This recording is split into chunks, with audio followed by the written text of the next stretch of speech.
Hello guys, welcome to our topic, the binary numbers. Also start as define what is binary numbers. Ang sabi dito, ang binary numbers daw ay mga numbers written in the base of two system. Okay, ang base ng binary numbers, it is written in the base of two system. Just take note of this. Using only the digits 0 and 1. Ibig sabihin, ang pagkasulat lang ng binary numbers is either 0 or 1. Walang naisulat na binary number na 2, na 3, ganon. So, it's either 0 or 1 lang. Each digit is called bit. Ang tawag sa bawat digit na naisulat ng binary number is bit. And together, they form the foundation kung paano nag-i-store or nagpa-process ng information ang isang computer. Ibig sabihin, ang binary number pala is napakalaki ng tulong niya ngayon kung paano nagpa-process ang ating computer ngayon. And, for example, we have the binary number 101010. For example lang to wherein 1 is the most significant bit, yun, or what we call the MSB, and yung 0 is what we call the least significant bit. It is the least significant bit. Ang pinakaunang number is the most significant. Habang papalayo siya ng papalayo, it's going to the least significant bit. Okay? At ang unang bagay na pag-uusapan natin about this topic is the conversion of decimal number to binary. Okay? Sa conversion ng decimal number to binary, meron tayong method na tinatawag na division by 2 method. Actually, dalawang method to, pero ito ang ifo-focus ko kasi ito yung mas madaling gamitin. Sa division by 2 method daw, yung isang number, i-divide mo ng 2 para makuha mo yung kanyang mga remainders at base sa kanyang mga remainders, doon tayo kukuha ng kanyang binary number. Okay? For example, we have the decimal number na 20.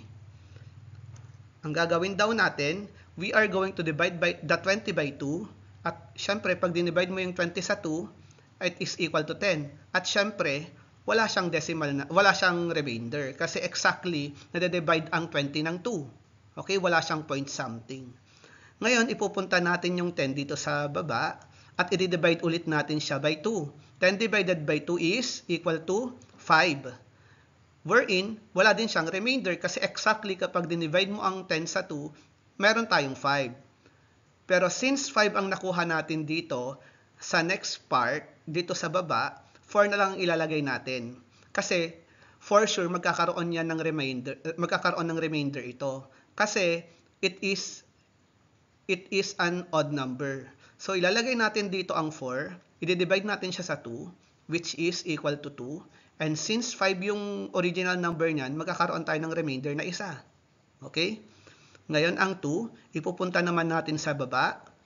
Ang 2, i-divide natin sa 2, it is equal to 1. Since exactly na ang 2 is pag dinivide mo sa 2 is equal to 1, wala siyang remainder.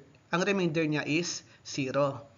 And 1 ipupunta natin dito sa baba, and 1 divided by 2 is equal to 0. Kasi hindi mo pwedeng hatiin sa isa pang whole number ang 1. Okay? So magkakaroon tayo ng remainder na isa. Okay? Ang pinakataas na number na na-solve natin, it is the least significant bit. Okay? It is the least significant bit.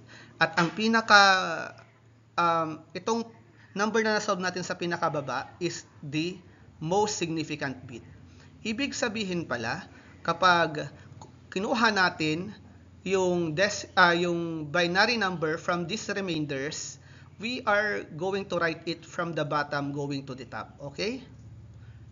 Magsisimula tayo sa baba. Kasi nandito sa baba yung most significant bit natin, which is 1. So, by writing this, ang binary number ng 20 is 10100.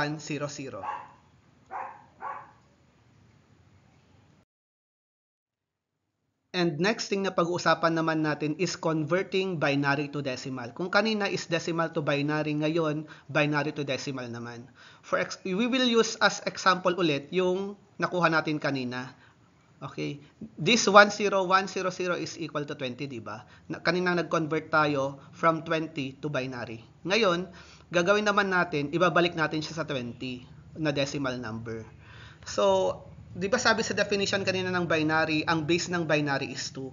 So, in this conversion, magamit natin siya.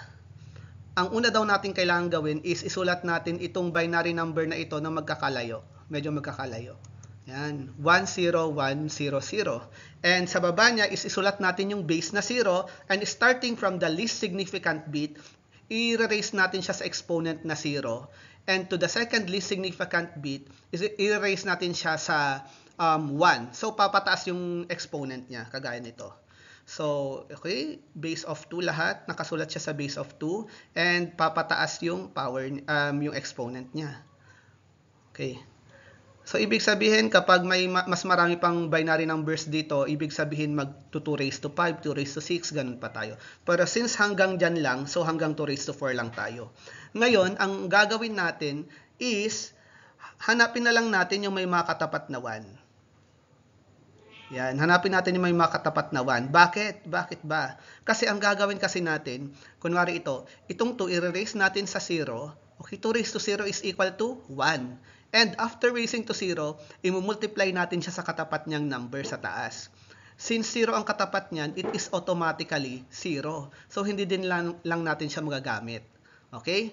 So, ang pagfokusan natin itong dalawang nabilugan kong ito na may katapat na 1. Kasi yan ang magagamit natin. Okay, by solving this, 2 raised to 4 is equal to 16 times 1, 16 pa rin, so 16. Okay? 2 raised to 2 is equal to 4. Okay, so 16 plus 4, since 0, 0 lahat ito, kasi katapat nila is 0, 16 plus 4 is equal to 20. So, that's how we convert binary to decimal.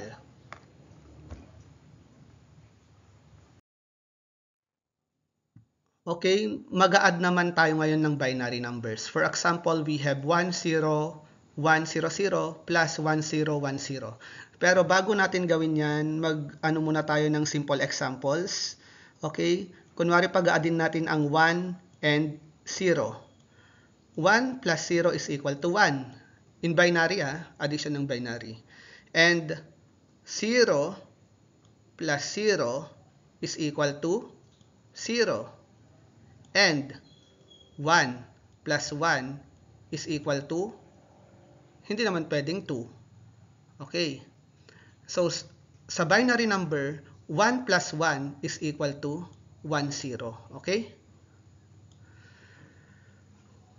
And moving on to our example, so we have 10100, which is the binary number of 20, plus 1010, which is, this is the binary number of the decimal number 10. Okay, pag pinag-add natin yan, it is equal to 30. Okay? So, ibig sabihin, yung makuha nating binary number pag pinag-add natin itong dalawang ito, it is also equivalent to 30. Ngayon, paano ba mag-add ng binary numbers? So, unang gagawin natin, isulat natin yung first given, 10100. And sa baba niya, isulat natin yung ikalawang given, which is the 1010. Since 4 lang ito, at 5 yung first given, mag-add tayo ng 0 sa una. Okay? So, let's add this. 0 plus 0 is equal to 0. 0 plus 1 is equal to 1. 1 plus 0 is equal to 1. 0 plus 1 is equal to 1. And 1 plus 0 is equal to 1. So, ibig sabihin, itong binary number na ito, it is also equivalent to 30. Since ang 100 is 20 at ang 1010 is 10, then it is also itong result niya is kapag kinonvert mo sa decimal number, it is equivalent to 30.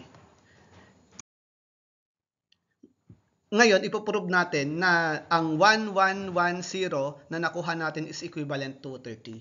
For example, we are going to write the 11110 ng medyo magkakalayo. Kasi ipoprove natin siya. So, ibig sabihin, parang ang gagawin natin, i-convert natin siya into a decimal point. At sa baba nito, ano ulit ang gagawin natin? Ilalagay natin yung base na 2. Okay, ilalagay lahat natin yung base na 2 starting from 2 with the exponent of 0 on the least significant bit hanggang papataas sa kanyang most significant bit. Okay? So, 2 raised to 0, 2 raised to 1, 2 raised to 2, 2 raised to 3, and 2 raised to 4. Ano ulit ang gagawin natin? I-exclude natin yung may katapat na 0 kasi hindi natin yan magagamit. Ngayon, let's solve this. 2 raised to 4 is equal to 16 plus 2 raised to 3 is equal to 8 plus 2 raised to 2 is equal to 4 plus 2 raised to 1 is equal to 2. Pag pinag-add natin tong lahat, okay, 16 plus 8 plus 4 plus 2, if you are going to add this in your calculator, you will get the number 30. So, ibig sabihin, tama na ito ang binary number ng 30. Diba? Since nakuha natin ito kanina, sa pag-add natin ng 20 at 10, it is the binary number of 30. So, ibig sabihin, tama tayo pag chinek natin. Okay?